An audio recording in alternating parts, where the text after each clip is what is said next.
Hello friends, welcome to this channel. दोस्तों, हम यहाँ पर ज्योग्राफी के प्रश्नों को हल कर रहे हैं। यहाँ पर जितने भी प्रश्न रखे गए हैं वो सारे बहुत ही महत्वपूर्ण प्रश्न हैं। अगर आपने ज्योग्राफी का अध्ययन किया है, यानी कि अगर आपने ज्योग्राफी पढ़ी है, तो आप इस वीडियो को देख करके यहाँ पर अपने प्रश्नों को सही कर सकते हैं। और यकीन मानिए कि यहाँ पर जितने भी प्रश्न रखे गए हैं वो आपके एग्ज़ाम में कहीं ना कहीं आए हुए प्रश्न हैं, और कुछ ऐसे प्रश्न हैं जिनके आने की संभावना है। तो आप ऐसे प्रश्नों को देखिएगा, और जो भी उत्तर हो आपका, आप हमें कमेंट बॉक्स में बताइएगा कि इसमें आपने कितने प्रश्नों को सही किया है। और उससे भी अच्छी बात है कि हम आपको ये बताना चाहते हैं कि कहीं और भी अपनी टाइम को वेस्ट करने से अच्छा है कि हम अपने टाइम को पढ़ाई में लगाएं, जिससे हमें कुछ ना कुछ पॉजिटिविटी हासिल हो, यानी कि जिसमें हमारा टाइम वेस्ट ना हो करके हमें कुछ ज्ञान मिले। तो फ्रेंड्स, अगर ऐसी जानकारी आपको चाहिए तो आप हमारे channel let's study with RP को सर्च करके सब्सक्राइब कर लीजिए। और ऐसी बहुत सारी सब्जेक्ट के वीडियो वहाँ पर डाले गए हैं, तो आप वहाँ पर वीडियो को देख करके बताइएगा कि आपने वहाँ पर कितने प्रश्नों को सही किया है। और अगर ऐसी वीडियो आपको और सारी चाहिए तो आप कमेंट बॉक्स में बताइएगा, हम आपको बहुत सारी ऐसे ही पढ़ाई से रिलेटेड वीडियो देते रहेंगे। तो दोस्तों, इसे आप लोग रिवीजन टेस्ट के तौर पर लीजिएगा, यानी कि आप यहाँ से अपने प्रश्नों को रिवाइज कर सकते हैं। तो इसी तरीके से आप इन प्रश्नों को हल करिएगा। आइए देखते हैं आज का हमारा ज्योग्राफी का पहला प्रश्न क्या है। आज का ज्योग्राफी में पहला प्रश्न है, सुनामी किससे संबंधित है। ऑप्शन दिए गए हैं आपके, सागर के भूकंप से, प्रवाहित जल से, भूकंप से, या फिर हिमानी से। तो यहाँ पर जो सही ऑप्शन है वो है आपका, सागर के अंदर जो भूकंप आता है उससे सुनामी लहरें उत्पन्न होती हैं। तो यहाँ पर जो सही ऑप्शन हो जाएगा वो आपका का, यानी कि सागर के भूकंप से,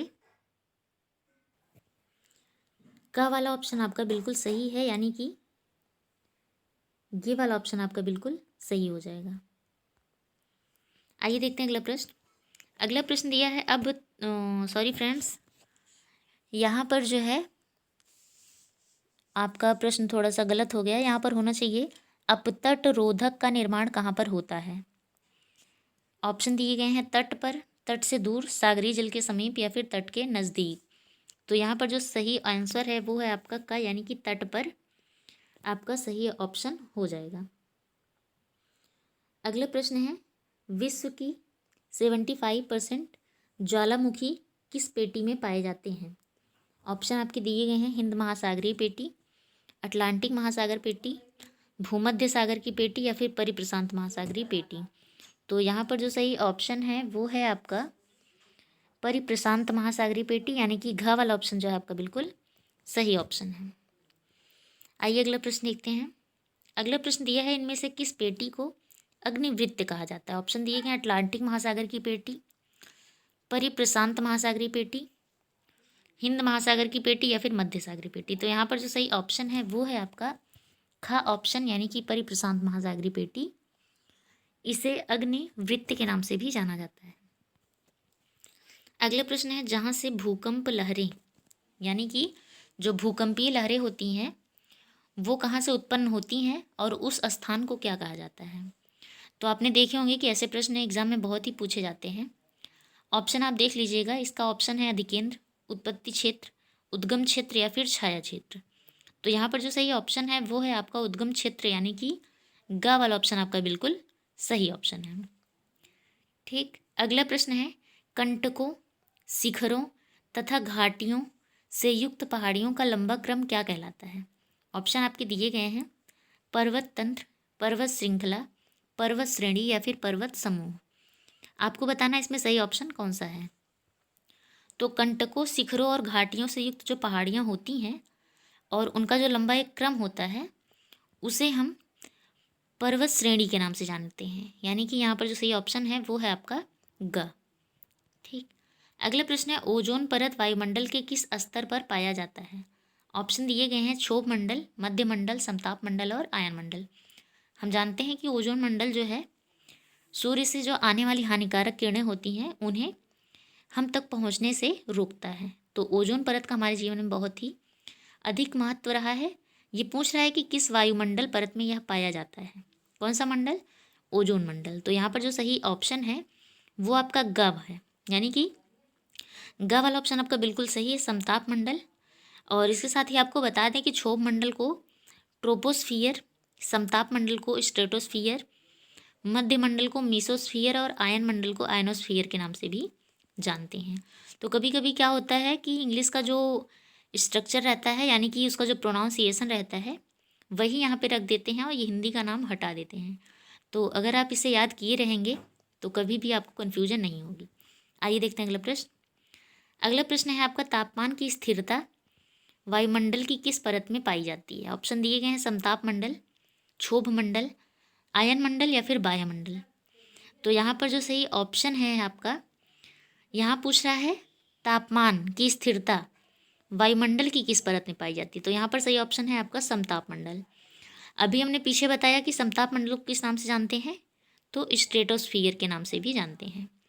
और आयन मंडल को, तो आयन मंडल को आयनोस्फियर के नाम से, मध्य मंडल को मेसोस्फियर नाम से और क्षोभ मंडल को ट्रोपोस्फियर के नाम से भी जानते हैं।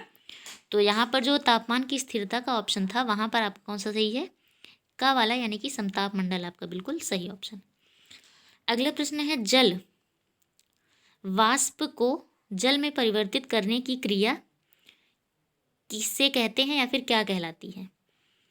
तो यहाँ जो वाष्प लिखा है वहाँ पर वाष्प होना चाहिए। जल वाष्प को जल में परिवर्तित करने की क्रिया को क्या कहा जाता है। ऑप्शन दिए गए हैं वाष्पीकरण, संवहन, संघनन या फिर विकिरण।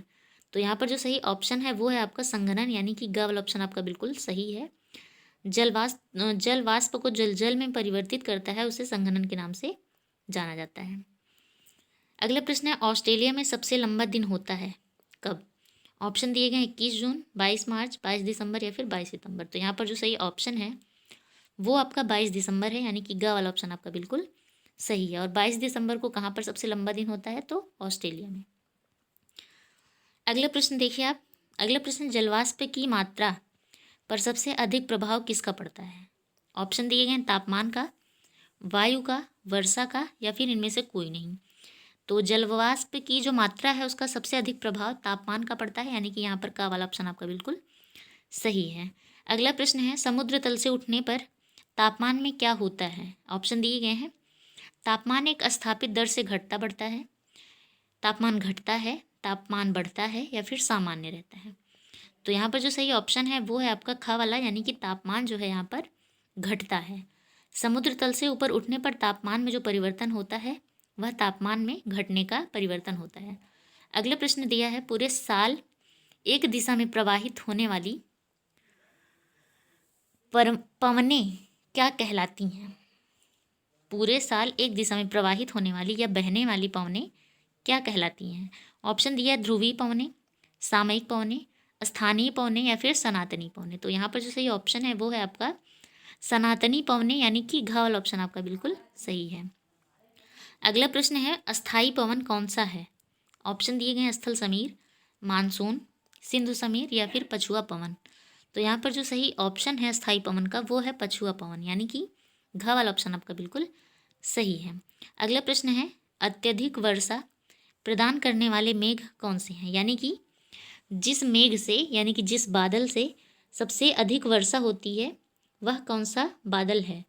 ऑप्शन दिए गए हैं कपासी वर्षी मेघ, पक्षाभ स्तरीय मेघ, स्तरीय मेघ या फिर पक्षाभ मेघ। तो जो सबसे ज़्यादा वर्षा करती है वो आपका कपासी वर्षी मेघ है, यानी कि यहाँ पर आपका का वाला ऑप्शन बिल्कुल सही है।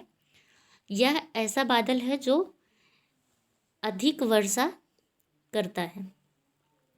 अगला प्रश्न देखिए। अगला प्रश्न दिया है आल्प्स पर्वत की उच्च श्रेणियों से उतरकर घाटियों में कौन सी पवनें बहती हैं। ऑप्शन दिए गए हैं चिनूक, फॉन, बोरा या फिर सिरोको। तो यहाँ पर जो आल्प्स पर्वत की उच्च श्रेणियों से उतरकर घाटियों में हवा बहती है वो आपकी फॉन है, यानी कि यहाँ पर खा वाला ऑप्शन आपका सही है। इसके बाद दोस्तों तो फ्रेंड्स, आज के लिए बस इतना ही। आप इन सभी प्रश्नों को करिएगा और करके बताइएगा कि आपको ये सारे प्रश्न कैसे लगे। और इन प्रश्नों पे प्रैक्टिस आप लोग करते रहिएगा, क्योंकि आपके एग्ज़ाम दृष्टि से सारे के सारे प्रश्न बहुत ही महत्वपूर्ण हैं। और ये वीडियो देखने के लिए आप लोगों को थैंक्स फॉर वॉचिंग। एंड इसके साथ ही आपको सारे एग्ज़ाम्स के लिए all the best and thank you.